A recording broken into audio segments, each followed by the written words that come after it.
Good morning to you all.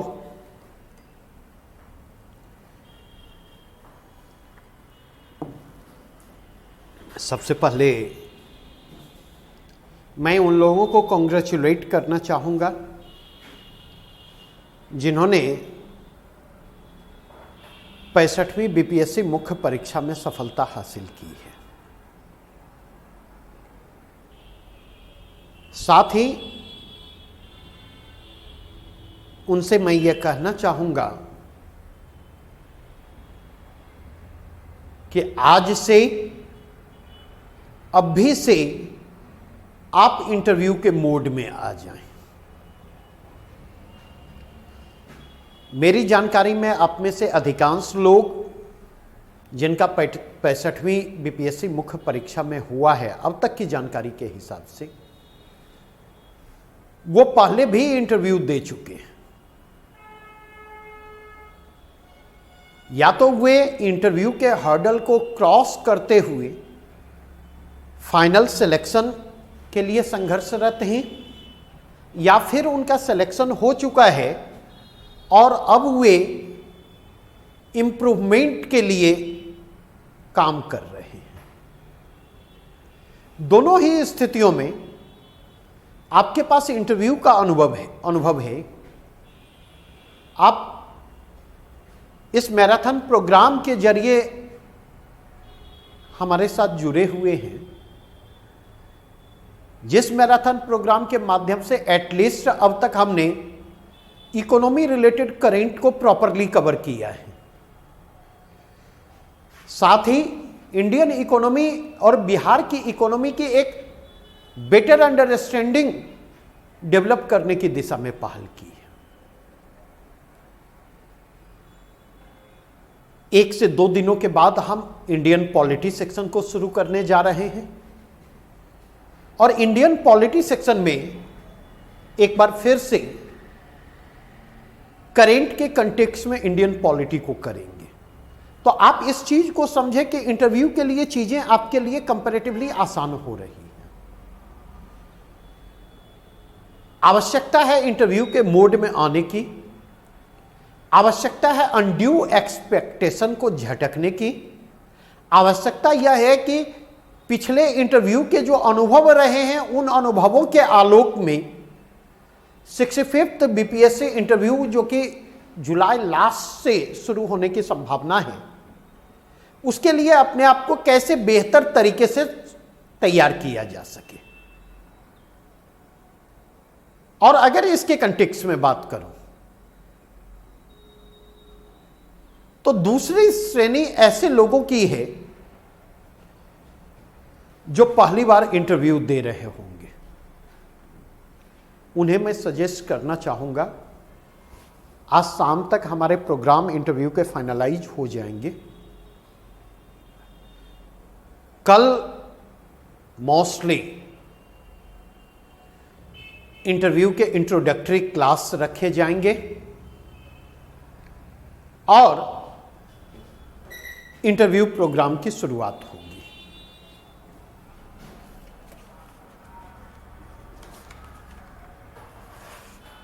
इसके context में अगर मैं बात करूं तो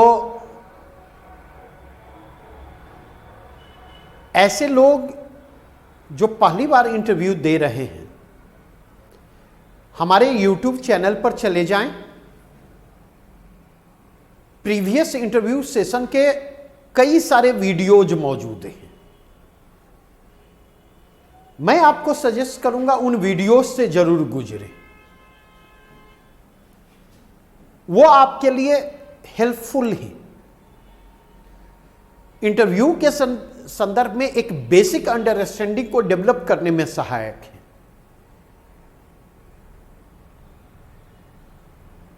अब वापस मैं लौटता हूं उन लोगों की ओर जो कल बीपीएससी के द्वारा जो लिस्ट जारी की गई उसमें जगह नहीं बना पाए। मैं असफलता शब्द या असफल शब्द और फेल्योर शब्द से परहेज करना चाहूंगा, क्योंकि मैं डिफ्रेंशिएट करता हूं नोट पास्ट और फेल के बीच। जगह नहीं बना पाने और फेल करने के बीच। सुबह से अभी तक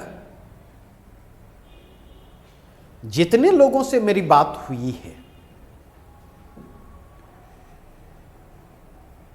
एक बड़ा कंसर्न इमर्ज किया है, और वह है टाइम मैनेजमेंट। और टाइम मैनेजमेंट की जो समस्या उभर करके आई है, तो इसका एक ओवरऑल कंटेक्स्ट है। और टाइम मैनेजमेंट की समस्या अगर उभर करके सामने आई है, तो इसका कंटेक्स्ट स्टैटिस्टिक्स से भी जाकर जुड़ता है।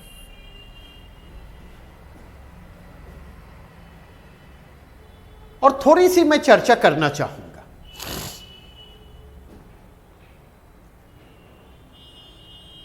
सवाल यह उठता, टाइम मैनेजमेंट की समस्या उभर कर क्यों सामने आती है? आखिर टाइम मैनेजमेंट के फ्रंट पर बार बार आपको परेशानियों का सामना क्यों करना पड़ता? तो पहला रीजन जो है, मैं जिस चीज को आइडेंटिफाई करता हूं, अगर आप डिसिप्लिन्ड नहीं हैं तो टाइम मैनेजमेंट के फ्रंट पर समस्या आएगी ही आएगी। तो इसलिए आवश्यकता इस बात की है कि सोचने से लेकर सोचने और लिखने तक खुद को अनुशासित किया जाए, खुद को अनुशासन के दायरे में बांधा जाए। अगर आप अनुशासित हैं तो समय प्रबंधन के स्तर पर जो चैलेंजेज इमर्ज कर रहे हैं, उस चैलेंजेज को आप बेटर तरीके से रिस्पॉन्ड करने की स्थिति में होंगे। दूसरी समस्या जो एग्जामिनेशन हॉल में टाइम मैनेजमेंट के फ्रंट पर आती है, नहीं, वह क्यों आती है? तो इसका दूसरा रीजन यह है कि तथ्यों के सापेक्षिक महत्व का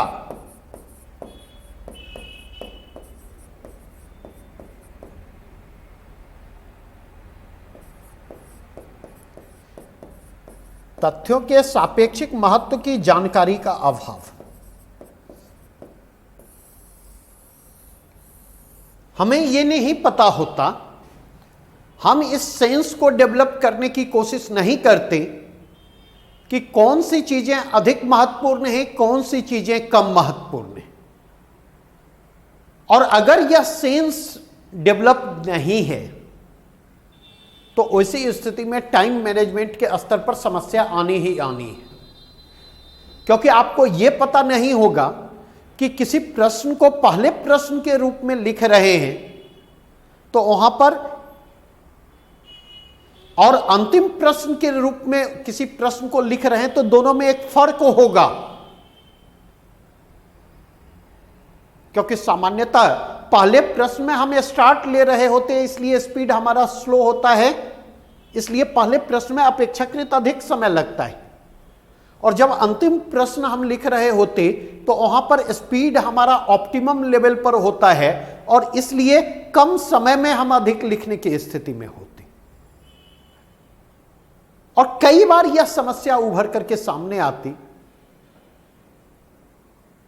कि टाइम के शॉर्टेज के कारण अंतिम प्रश्न के लिए आधे घंटे की बजाय अंतिम प्रश्न के लिए, जैसे जीएस के कंटेक्स्ट में बात करूं तो 20-22 मिनट का समय आपके पास हर प्रश्न के लिए होता, तो पता चला 20-22 मिनट का समय ना होकर के अंतिम प्रश्न के लिए आपके पास 10 से 12 मिनट का समय है। और अगर 10 से 12 मिनट का समय है, लास्ट क्वेश्चन को उसी 10 से 12 मिनट में रिस्पॉन्ड करना है, तो तीन पेपर के लास्ट क्वेश्चन को आप ले ले। जीएस के कंटेक्स्ट में बात करूं तो तीनों पेपर में एक एक क्वेश्चन जो लास्ट क्वेश्चन होगा, तो 38 दूना 76, 76 और ऑप्शनल के क्वेश्चन 50 मार्क्स के, 126 मार्क्स के क्वेश्चन लास्ट क्वेश्चन के रूप में आप लिख रहे हैं। और 126 मार्क्स के क्वेश्चन जीएस और ऑप्शनल में जो लास्ट क्वेश्चन के रूप में लिख रहे हैं, अगर यह सेंस डेवलप नहीं है कि तथ्यों का रिलेटिव इंपॉर्टेंस क्या है, कौन सी चीजें अधिक महत्वपूर्ण है, कौन सी चीजें कम महत्वपूर्ण है, यह सेंस डेवलप नहीं है, तो उसी स्थिति में उन प्रश्नों को 10 मिनट, 12 मिनट या 15 मिनट में समेटना आपके लिए मुश्किल होगा। अगर यह सेंस डेवलप है तो जो चीजें अधिक महत्वपूर्ण हैं उनको फोकस करेंगे, जो चीजें कम महत्वपूर्ण हैं उनको इंडिकेटिव लिखेंगे, और जो चीजें उससे भी कम महत्वपूर्ण हैं उनको हम छोड़ देंगे। तो इस सेंस को डेवलप करने की जरूरत है। तीसरी चीज जो यहां पर इमर्ज करती हुई आती कि अगर टाइम मैनेजमेंट की समस्या आती है तो उसमें एक महत्वपूर्ण कारण होता है परफेक्शनिस्ट ओरिएंटेशन।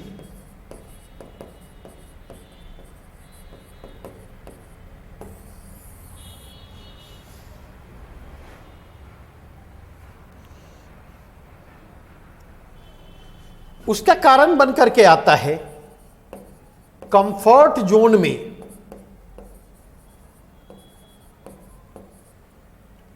खुद को नियंत्रित ना कर पाना।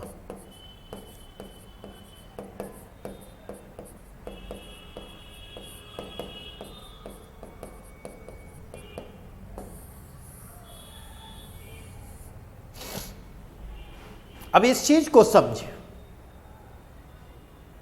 एग्जामिनेशन हॉल में जो प्रश्न हमारे सामने होते, सारे प्रश्नों पर हमारी एक समान पकड़ नहीं होती।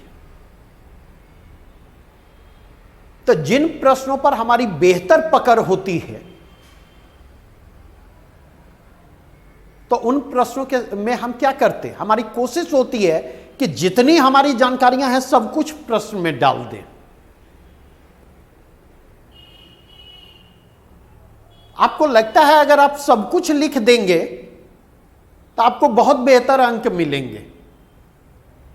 और दूसरा, जो हमारा कंफर्ट जोन होता, साइकोलॉजी हमारी है कि कंफर्ट जोन जहां होता वहां पर फैलने की प्रवृत्ति होती है, और जो अनकंफर्ट जोन होता वहां से बच के निकलने की प्रवृत्ति होती है। यह साइकोलॉजिकल फेनोमेनन है। डिसिप्लिन के जरिए हम इसी साइकोलॉजी को चेक करने की कोशिश करते हैं। यहां पर हमें इस बात को समझना होगा कि अगर हम संतुलन बना करके नहीं चलते, अगर प्रभावी समय प्रबंधन नहीं करते, तो उसी स्थिति में कहीं पर फैलने या कहीं पर ज्यादा बेहतर लिखने से जो हम जितना लाभ हमें मिलेगा, उससे ज्यादा हमें घाटा होने जा रहा है, कहीं पर एप्रोप्रिएट टाइम नहीं देने के कारण, कहीं पर एप्रोप्रिएट रिस्पॉन्स नहीं देने के कारण।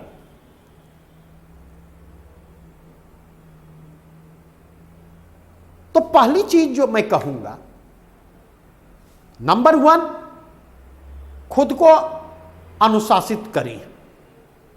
नंबर 2 जो मैं कहना चाहूंगा, उस सेंस को डेवलप करें जो सेंस तथ्यों के रिलेटिव इंपॉर्टेंस से संबंधित है,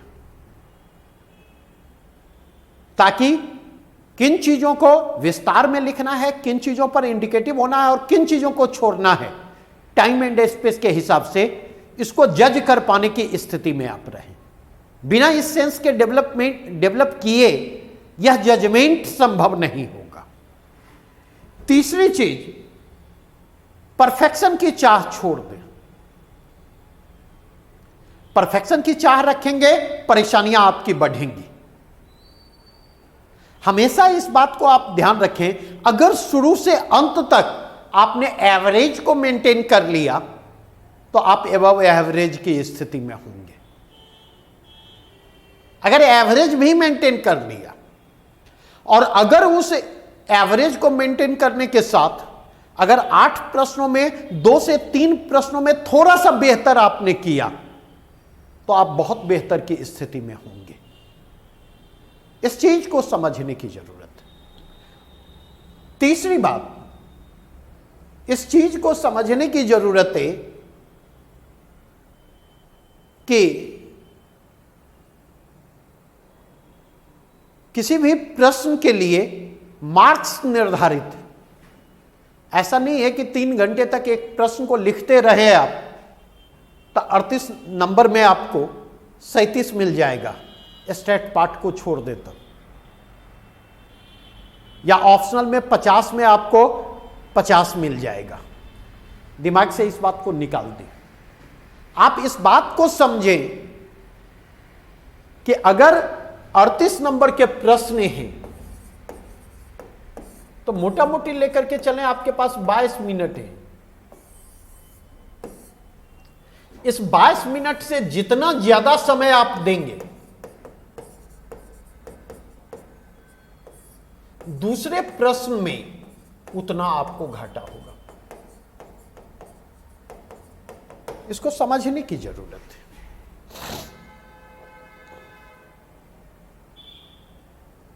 तो इसलिए पहला मैसेज हमारा है, समय प्रबंधन की अहमियत को समझें।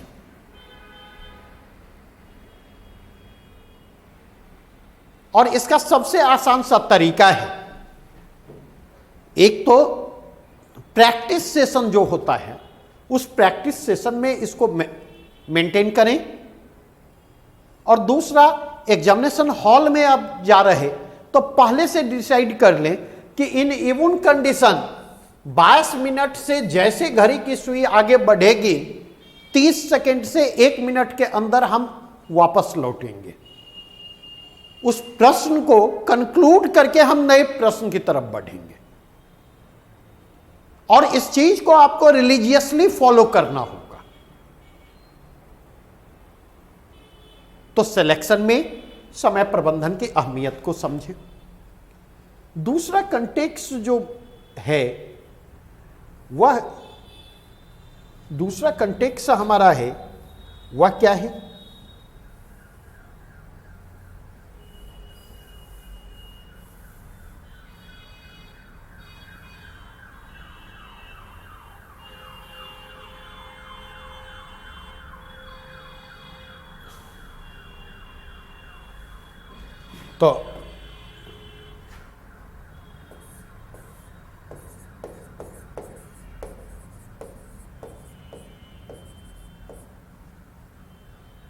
तो मेरी चर्चा हुई, पहला डायमेंशन हमने उठाया टाइम मैनेजमेंट को, और टाइम मैनेजमेंट को हमने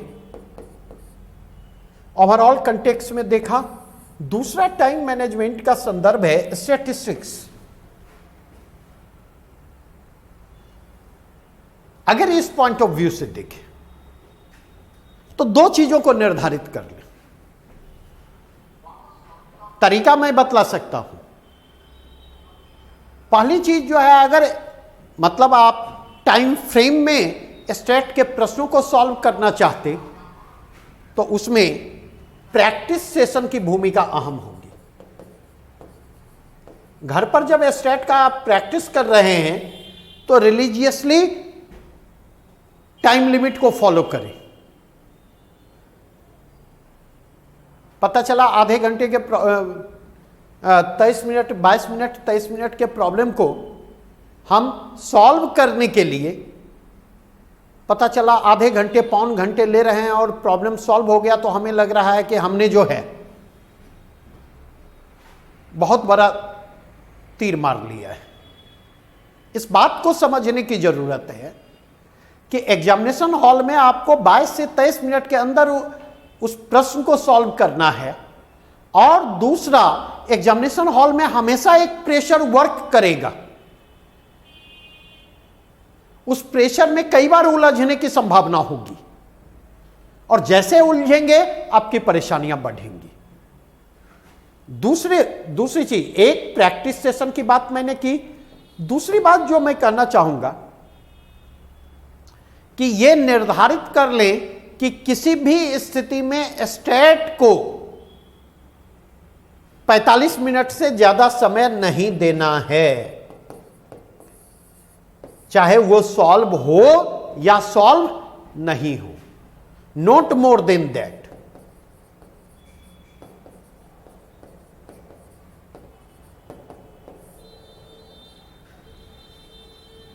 और तीसरी चीज, इस बात को ध्यान में रखना है कि एग्जामिनेशन हॉल में जैसे उलझने लगे स्टेट के प्रश्नों में,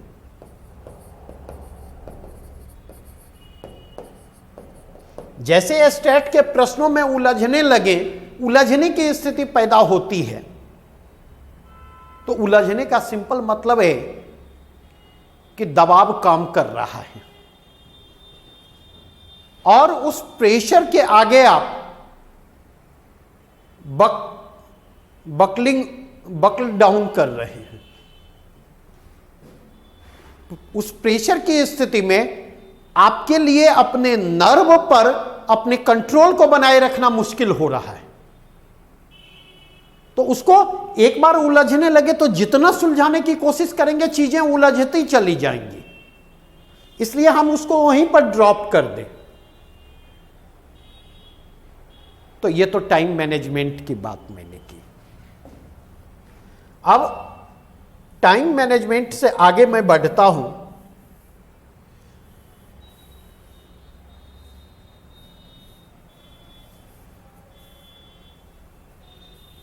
अब दूसरा डायमेंशन जो इमर्ज करता हुआ आता, आप लोगों की बातों से जो लगा, अगर लास्ट ईयर के हिस्ट्री के प्रश्नों को देखें तो 64वीं बीपीएससी के प्रश्नों के कंटेक्स्ट में भी चर्चा की थी। लास्ट ईयर के प्रश्नों के कंटेक्स्ट में भी मैं कहना चाहूंगा, 64वीं बीपीएससी की तुलना में 65वीं बीपीएससी में हिस्ट्री सेक्शन से जो प्रश्न पूछे गए कंपैरेटिवली आसान है, क्योंकि दो प्रश्न जो हैं 65th बीपीएससी में वो स्ट्रेट फॉरवर्ड है। 1857 के रिवोल्ट पर जो प्रश्न है और वेस्टर्न एजुकेशन का बिहार में विस्तार पर जो प्रश्न है, दो प्रश्न जो हैं पाल कला और भवन निर्माण कला, और दूसरा प्रश्न स्वामी सहजानंद सरस्वती और किसान आंदोलन। तो अगर आप देखें तो भवन निर्माण पाल कला पर जो प्रश्न है उसमें टेल है बुद्धिस्ट इंपैक्ट, बौद्ध धर्म का प्रभाव, वह टेल पार्ट है। तो थोड़ा सा ये टेल पार्ट थोड़ा सा चीजों को टेक्निकल बनाता है। तो तीन प्रश्नों को फिर भी आप यहां मैनेज करने की स्थिति में है, थोड़े बहुत डैमेज के साथ। लेकिन रेस्ट तीन प्रश्न जो हैं, आप चंपारण सत्याग्रह करके जाते, आप स्वामी सहजानंद सरस्वती नहीं करके जाते, अधिक से अधिक कहे तो किसान आंदोलन करके जाते। प्रश्न है स्वामी सहजानंद सरस्वती और किसान सभा आंदोलन पर। यद्यपि स्वामी सहजानंद सरस्वती पर पहले एक बार प्रश्न पूछे जा चुके हैं, लेकिन सामान्यतः हम या आप इसको ओवरलुक करते, तो ये थोड़ा सा मुश्किल है। लेकिन डॉक्टर राम मनोहर लोहिया और जयप्रकाश नारायण का सामाजिक आर्थिक चिंतन वाला जो प्रश्न है, राजेंद्र प्रसाद और राष्ट्रीय आंदोलन वाला जो प्रश्न है, बिहार में दलित आंदोलन वाला जो प्रश्न है, यह प्रश्न तो हवा नहीं लगने जा रहा। फिर भी मोर और लेस कहे तो हिस्ट्री सेक्शन 65th बीपीएससी का मैनेजेबल था। करेंट के कंटेक्स्ट में मैं कहूं तो करेंट सेक्शन से जो प्रश्न पिछली बार पूछे गए हैं, तो अगर उसमें आकर के देखें तो करेंट सेक्शन से पूछे जाने वाले प्रश्न भी 64वीं बीपीएससी की तुलना में थोड़े से आसान थे। लेकिन बीपीएससी के ओवरऑल ट्रेंड के कंटेक्स्ट में देखें तो परेशानियां करेंट सेक्शन में मौजूद थी। और इस पॉइंट ऑफ व्यू से मैं सजेस्ट करना चाहूंगा आपको, और इस मसले पर मैं सहयोग चाहूंगा आपसे। सहयोग यह चाहूंगा आपसे कि इससे पहले कि हम करंट तक पहुंचे, आप प्रीवियस ईयर के प्रश्नों के ट्रेंड को देखते हुए आप टॉपिक ग्रुप में सजेस्ट करें टेलीग्राम लिंक पर। और हमारी कोशिश होगी, क्योंकि यह संभव नहीं होगा कि सारे के सारे टॉपिक को हम करवावें, लेकिन हमारी कोशिश होगी कि आपके द्वारा जो टॉपिक सजेस्ट किए गए, स्पेशली न्यू ओरिएंटेशन वाले टॉपिक, हमारी कोशिश होगी जहां तक संभव हो सके, अगर वो वैलिड है तो हम उनको अपने क्लासेज के क्रम में कवर करें, ताकि एक कंफर्ट जोन निर्मित हो। और इसमें यहां पर समझे कि यह जो है कलेक्टिव एफर्ट होगा, यह कलेक्टिव एफर्ट होना चाहिए। कलेक्टिव एफर्ट, क्योंकि हर आदमी के सोर्स अलग अलग होते, हर आदमी के सोचने का तरीका अलग अलग होता है, और जब कई सारे सोर्स मिलते हैं, जब सोचने के कई सारे तरीके मिलते हैं, कई सारे माइंड एक जगह पर इकट्ठे होते, तो उसी स्थिति में एस्केप करने की संभावना जो होती है वो कम हो जाती है। करंट सेक्शन पर मैं कहना चाहूंगा, अपने ओरिएंटेशन को बदलें। आवश्यकता इस बात की है क्योंकि आईआर इस सेक्शन में अगर आप देखें तो इस सेक्शन में फ्लैक्चुएशन बहुत ज्यादा मिलेगा। आपको इकोनॉमी के रिलेटेड करंट भी प्रॉपरली कवर करना होगा, और शायद यही कारण है कि जब इकोनॉमी को मैं कवर कर रहा होता तो आप गौर कीजिएगा, हमेशा अपडेशन को भी साथ लेकर के चलता हूं। जब पॉलिटी को मैं डिस्कस कर रहा होता तो अपडेशन को साथ लेकर के चलता हूं, ताकि अगर वह अपडेशन आपके साथ है तो आप कंफर्ट फील कर सकेंगे, आप ईज महसूस कर सकेंगे। साथ ही अगर आपको लगता है कि छोटा बड़ा कोई टॉपिक अगर मिस कर रहा है जो आना चाहिए, तो आप उसको एड ऑन करने की स्थिति में होते।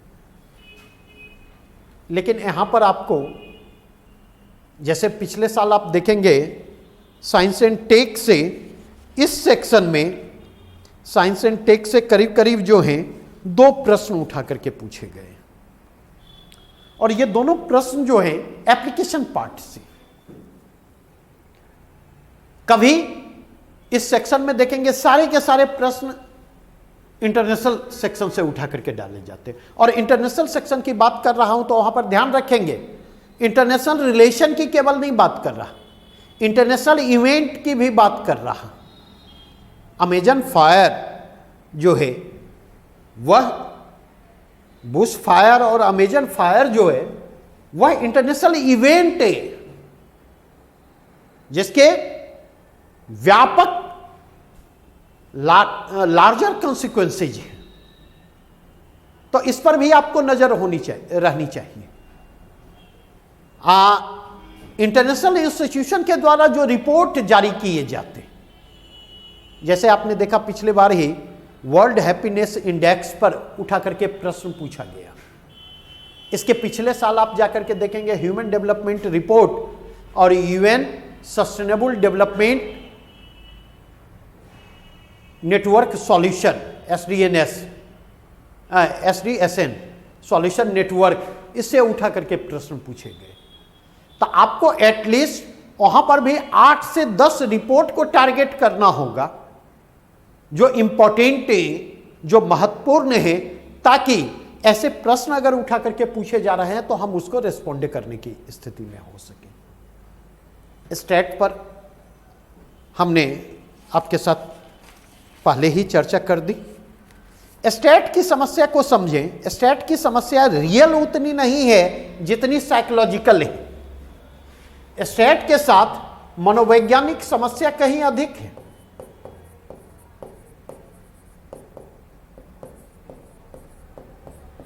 कहीं ना कहीं आपने मैथ को लेकर एक हैवॉक क्रिएट कर रखा है।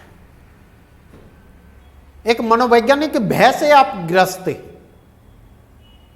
नहीं तो स्टैट में ऐसा कुछ नहीं पूछा जाता जहां पर कि साइंस के बच्चे को लीड हो और आर्ट के बच्चे वहां पर जो हैं पिछड़ जाएं, ऐसा नहीं है। स्टैट के जितने प्रश्न आपसे पूछे जाते हैं डाटा इंटरप्रिटेशन पर पूछे जाते हैं, और डाटा इंटरप्रिटेशन में कैलकुलेशन की अहम भूमिका है। जोड़ घटाव गुना भाग, इससे बाहर कुछ भी नहीं है स्टैट में। तो इसको समझने की जरूरत है। तो अगर प्रॉब्लम साइकोलॉजिकल है तो रिस्पॉन्ड भी साइकोलॉजिकल होना चाहिए। अपार्ट फ्रॉम दैट, अगर प्रीवियस ईयर के प्रश्नों में हम पॉलिटी की बात करें तो मैं यहां पर कहूंगा कि पॉलिटी सेक्शन के प्रश्न बीपीएससी के हमेशा से जो है एप्लीकेशन पर आधारित रहे हैं, अंडरस्टैंडिंग पर आधारित रहे हैं, और वहां पर अपडेशन की जरूरत रही है। अंडरस्टैंडिंग, एप्लीकेशन और अपडेशन के बिना पॉलिटी सेक्शन से पूछे जाने वाले प्रश्नों के साथ आप जस्टिस करने की स्थिति में नहीं होंगे। कहीं पर आपको क्लास नोट्स या किसी भी मटेरियल में आपको एक जगह इकट्ठा ऐसा नहीं मिलेगा कि जो रट करके जाएं और एग्जामिनेशन हॉल में लिख दे। और इस अप्रोचेज के साथ अगर आप जाएंगे तो 40% से ऊपर बढ़ पाना आपके लिए बहुत ही मुश्किल होगा। जबकि वास्तविकता यह है कि मेंस देने वाले, मैं सारे बच्चों की बात नहीं कर रहा, लेकिन मेंस देने वाले 60% बच्चे, 60 से 70% बच्चे ऐसे हैं जिनको एक ट्रेडिशनल मटेरियल चाहिए, जिनको कोई कह दे कि इसको रट जाओ, राज्यपाल पर कुछ भी पूछे इस मटेरियल को डाल देना, राष्ट्रपति पर कुछ भी पूछे ये मटेरियल डाल देना, न्यायिक सक्रियता, न्यायिक पुनरावलोकन पर कुछ पूछे ये मटेरियल डाल देना। इस अप्रोचेस से आपको बचना होगा।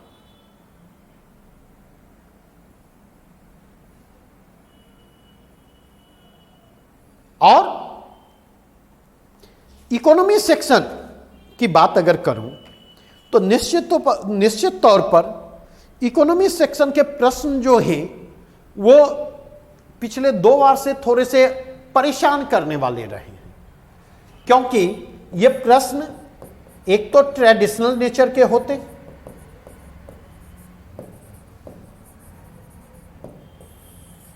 दूसरा कई बार आप देखेंगे तो कई बार ये आउटडेटेड भी आपको लगेंगे, और तीसरी चीज कई बार अंडरस्टैंडिंग, एप्लीकेशन और अपडेशन।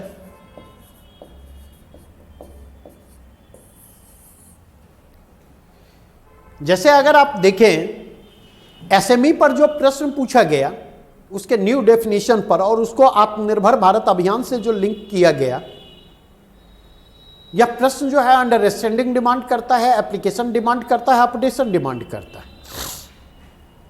लेकिन बिहार के तीव्र आर्थिक विकास में मुख्य बाधाओं पर जो प्रश्न किया गया है और उनको कैसे दूर किया जा सकता, यह प्रश्न जो है ट्रेडिशनल नेचर का है लेकिन अंडरस्टैंडिंग पर आधारित है।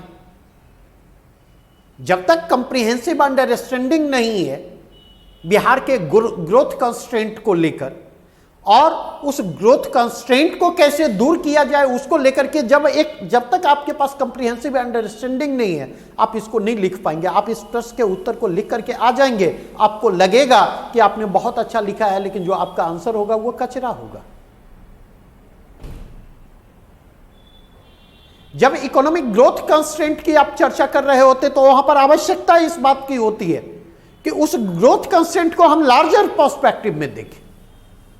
वो केवल इकोनॉमिक पर्सपेक्टिव तक सीमित नहीं रहेगा, उसका एक ग्रोथ कंस्ट्रेंट का एक सोशल पर्सपेक्टिव होगा, उस ग्रोथ कंस्ट्रेंट का एक एनवायरमेंटल इकोलॉजिकल पर्सपेक्टिव होगा, उस ग्रोथ कंस्ट्रेंट का एक ज्योग्राफिकल पर्सपेक्टिव होगा। तो प्रश्न आपको ट्रेडिशनल दिख रहे हैं, लेकिन जब तक आपके पास ओवरऑल अंडरस्टैंडिंग इस पर नहीं है आप इस प्रश्न के साथ जस्टिस करने की स्थिति में नहीं होंगे। अगर इस कंटेक्स्ट में देखें तो प्लानिंग पर जो प्रश्न पूछा गया, इकोनॉमिक रिफॉर्म के भेज में रेलिवेंस ऑफ प्लानिंग पर जो प्रश्न पूछा गया, एट फर्स्ट ग्लांस देखें तो एट फर्स्ट ग्लांस ये प्रश्न इररिलेवेंट लगता है, क्योंकि कहीं ना कहीं प्लानिंग कमीशन को भंग करने और उसकी जगह पर नीति आयोग के गठन के साथ हम उससे काफी दूर निकल चुके हैं। लेकिन कहीं ना कहीं नीति आयोग उस रोल को प्ले करने में असमर्थ है, इनकैपेबल है। अब तक का अनुभव यही बतला रहा है। और उसके कंटेक्स्ट में देखेंगे प्लानिंग के रेलिवेंस की चर्चा एक बार फिर से शुरू हुई है। तो अगर करेंट के सिनारियो में जो एक बार फिर से प्लानिंग के रेलिवेंस की चर्चा आपको चर्चा से वाकिफ हैं, क्यों चर्चा हो रही, तो उस स्थिति में आप उसको बेटर तरीके से रिस्पॉन्ड कर सकते। क्लोज इकोनॉमी में प्लानिंग का क्या रोल होता, ओपन इकोनॉमी में प्लानिंग का क्या रोल होता और किस प्रकार प्लानिंग का नेचर बदलता है, जब तक इसकी कंप्रिहेंसिव अंडरस्टैंडिंग आपके पास नहीं है, आप इस प्रश्न को रिस्पॉन्ड करने की स्थिति में नहीं होंगे। लास्ट 3 डिकेड के दौरान प्रश्न इंडियन एग्रीकल्चर पर जो पूछा गया है, तो लास्ट 3 डिकेड के दौरान एग्रीकल्चरल ग्रोथ और प्रोडक्टिविटी के जो ट्रेंड रहे हैं वहां से प्रश्न उठा करके पूछे गए, और फिर बिहार स्पेसिफिक टर्न उसको दिया जा रहा है और यह पूछा जा रहा है कि यहां पर उत्पादन और उत्पादकता को बढ़ाने के लिए क्या किया जाना चाहिए। यह भी जो है वह बिहार की एग्रीकल्चरल इकोनॉमी की कंप्रिहेंसिव अंडरस्टैंडिंग को डिमांड करता है। अगर वह अंडरस्टैंडिंग नहीं है तो मुझे नहीं लगता कि आप उसके साथ जस्टिस करने की स्थिति में होंगे। रही बात साइंस एंड टेक की, तो साइंस एंड टेक सेक्शन में अगर आप जाकर के देखें तो साइंस एंड टेक में जो भी प्रश्न पूछे जा रहे आप देखेंगे तकनीक से कम और उस तकनीक के प्रयोग से, एप्लीकेशन से ज्यादा प्रश्न पूछे जा रहे हैं। लेकिन यहां पर एक व्यावहारिक समस्या समझे, जब तक आप तकनीक से वाकिफ नहीं होंगे तब तक उसके एप्लीकेशन से वाकिफ नहीं हो सकते। तो आपका ध्यान इस बात पर होता कि प्रश्न एप्लीकेशन बेस्ड पूछे जा रहे हैं, तकनीक की कोई जरूरत ही नहीं है। और जब तक तो फर्स्ट ग्लांस यह सही लगता, लेकिन जब तक आप तकनीक से परिचित नहीं होंगे, उसके साथ सहज नहीं होंगे, तब तक उसके एप्लीकेशन को फोकस कर पाना और उसके एप्लीकेशन को समझ पाना आपके लिए मुश्किल होगा। दूसरा अगर देखें तो आप यह पाएंगे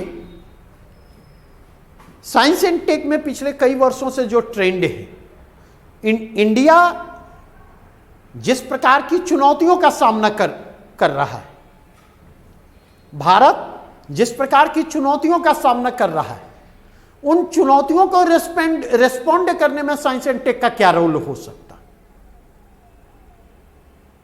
दूसरा, इसी को दूसरे शब्दों में कहें तो उन चुनौतियों को रिस्पॉन्ड करने के क्रम में जो स्ट्रैटेजी डिजाइन की जा रही है, जो प्रोग्राम डिजाइन किए जा रहे हैं, जो स्कीम डिजाइन किए जा रहे हैं, उसमें साइंस एंड टेक का क्या रोल हो सकता। मेक इन इंडिया के कंटेक्स्ट में प्रश्न को देखें। अगेन अगर आप जाकर के देखें, population increase, higher health risk नहीं, उसके बाद अगर आप जाकर के देखें घटते हुए डिग्रेडेड नेचुरल रिसोर्सेज और ड्विंडलिंग फार्मलैंड, ये 4 चैलेंजेज हैं जिस चैलेंजेस को करेंटली इंडिया फेस कर रहा। तो इन चारों चैलेंजेस को रेस्पॉन्ड करने में साइंस एंड टेक का क्या रोल हो सकता, क्या वैज्ञानिक प्रयास किए जा रहे हैं या क्या वैज्ञानिक प्रयास आपकी नजरों में किया जाना चाहिए। अगेन आप जाकर के देखें, नेचुरल कैलेमिटी पर, बाढ़ और सूखा पर प्रश्न पूछा गया और नेचुरल कैलेमिटी के कंटेक्स्ट में डिजास्टर मैनेजमेंट में साइंस एंड टेक का क्या रोल हो सकता है, प्रश्न यहां से उठा करके पूछा गया और आपसे पूछा गया कि विथ एग्जांपल इन बातों को बतलाएं। नहीं, कोविड ने जो एम्प्लॉयमेंट चैलेंजेस क्रिएट किए और जो ग्रोथ कंस्ट्रेंट क्रिएट किए हैं, उसको रिस्पॉन्ड करने में साइंस एंड टेक का क्या रोल हो सकता। तो क्या आपको लगता है कि बिना लार्जर कंटेक्स्ट में बात करूं तो क्या आपको लगता है कि तकनीक और प्रौद्योगिकियों की समझ के बिना वर्तमान संदर्भ में तकनीक और प्रौद्योगिकी के विकास की दिशा क्या है, बिना इसको समझे क्या आपको लगता है इस चीज को प्रॉपरली रिस्पॉन्ड किया जा सकता है? तो मेरे कहने का मतलब यह कि मोस्ट ऑफ द स्टूडेंट्स जो मेंस दे रहे होते, उसकी तैयारी कर रहे होते, उनका अप्रोच ट्रेडिशनल होता है। अधिकांश कोचिंग संस्थान उनका अप्रोच ट्रेडिशनल होता है, क्योंकि जैसे एप्लीकेशन और अपडेशन की ओर वो बढ़ेंगे, वो एडिशनल मेहनत डिमांड करेगा, लेकिन एग्जामिनेशन की रिक्वायरमेंट वहीं से पूरी होनी है। तो कहीं ना कहीं आप देखें, जीएस पेपर का नेचर डायनामिक होता है, और जीएस पेपर के डायनामिक नेचर को रिस्पोंड करने के लिए डायनामिक पर्सनालिटी की जरूरत है। अभी सुबह से अभी तक जितने लोगों से बात हुई है, उनमें एक और बात सामने आई, सर मुझे लगता है कंटेंट की कमी रह गई। बंधु, कंटेंट मार्किंग पैटर्न में कंटेंट की भूमिका बहुत छोटी होती है। क्या लिख रहे हैं से ज्यादा महत्वपूर्ण यह होता जो पूछा जा रहा है वह लिख रहे हैं या नहीं, और कैसे लिख रहे हैं। How you are writing matters most, इसको समझने की जरूरत है। तो एक्यूरेसी कंटेंट के लेवल पर होनी चाहिए, एक्यूरेसी प्रेजेंटेशन के लेवल पर होनी चाहिए। और अगर इस एक्यूरेसी को मेंटेन करते, अगर आपका आंसर ऑर्गेनाइज्ड होता, अगर आपके आंसर में फ्लो होता है, अगर आपका आंसर जो है वह कॉम्पैक्ट होता है, तो कंटेंट अगर थोड़ा सा 19 भी हो तो थोड़ा सा कम कंटेंट के पॉइंट ऑफ व्यू से आंसर के थोड़ा सा कमजोर होने के बावजूद आपको बेहतर अंक मिलेंगे। आप इस बात को समझें, इस चीज को समझने की जरूरत है। अब अगर देखें एक और बिंदु जिसको मैं इंडिकेट करना चाहूंगा, आप में से जितने लोगों से मेरी बात हुई, आपने अपने ऑप्शनल की चर्चा से परहेज किया। आपको कहीं पर यह नहीं लगा कि आपके नहीं होने में ऑप्शनल की भी कोई भूमिका है। अगर आप जाकर के देखें ऑप्शनल का क्या रोल है जीएस के पेपर में, 300 आउट ऑफ 600 ये जीएस में अच्छे मार्क्स इस बार के कंटेक्स्ट में बहुत अच्छे कह रहा हूं। ऑप्शनल के कंटेक्स्ट में देखें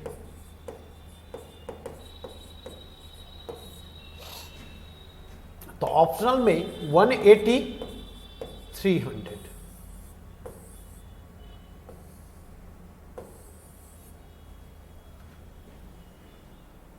ऑप्शनल का जो 180 मार्क्स है, अगर इसके कंटेक्स्ट में बात करूं तो ये जीएस में इस बार 270 280 जा रहा है। आप देखें कितना मार्जिन क्रिएट हो रहा, जबकि जब से ऑप्शनल में एक पेपर किए गए हैं, ऑप्शनल को लोगों ने लाइटली लेना शुरू किया है, और ऑप्शनल को लाइटली लेने के कारण परेशानियां बढ़ रही। आप ये तो देख रहे होते कि मैथ्स में टॉपर को 278 मार्क्स, आप ये तो देख रहे होते मैथ्स में जमकर के मार्क्स दिए गए। निश्चित तौर पर वहां पर स्केलिंग होनी चाहिए, अगर स्केलिंग नहीं होगी तो लेवल प्लेइंग फील्ड क्रिएट नहीं होगा। लेकिन एक दूसरे पहलू की ओर क्यों नहीं सोचते आप? क्या आप ऑप्शनल के साथ जस्टिस कर रहे हैं? क्या ऑप्शनल को आप उतनी गंभीरता से ले रहे हैं जितनी गंभीरता से जीएस को ले रहे? और अगर आप ऑप्शनल को गंभीरता से नहीं ले रहे हैं तो उस स्थिति में परेशानियां तो आपकी बढ़ेगी ही। अगर इंटरव्यू ऑप्शनल को गंभीरता से लेते और इंटरव्यू देने की स्थिति में होते तो इंटरव्यू देने से पहले बाहर चले जाएंगे। अगर फाइनल सिलेक्शन की स्थिति में होते तो इंटरव्यू देकर के संतोष करना पड़ेगा। अगर बेटर रैंक और बेटर सर्विसेज को डिजर्व आप कर रहे होते और वह आपको मिल सकता था अगर आपने ऑप्शनल को फोकस किया होता, तो ऑप्शनल को अवॉइड करने के कारण आपको लोअर रैंक से परहेज करना होगा, उस सर्विसेज से परहेज करना होगा जिस सर्विसेज को शायद आप पसंद नहीं करते। तो मेरे कहने का मतलब यह है कि यह एक अपॉर्चुनिटी है। 65th बीपीएससी के मेंस के रिजल्ट का आना एक अपॉर्चुनिटी है उनके लिए भी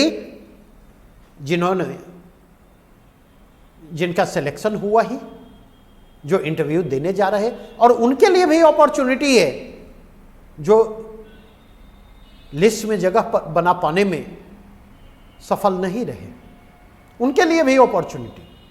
और हमारे लिए भी अपॉर्चुनिटी है कि इस रिजल्ट के बहाने एक बार फिर से हम डिस्कस करें, एक बार फिर से इस पहलू पर विचार करें कि हमारी ये स्ट्रैटेजी सही है या नहीं, हम उस दिशा में बढ़ रहे हैं या नहीं, हमें किन किन चीज़ों को ध्यान में रखना चाहिए, हमें किन किन चीज़ों को फोकस करना चाहिए। तो एक मोटा मोटी मैंने आइडिया देने की कोशिश की। आज अब मैं यहीं पर रुकूंगा। कल हमारी आपके साथ चर्चा जो हुई वह सांप्रदायिकता और विभाजन के ऊपर होगी। Thanks a lot.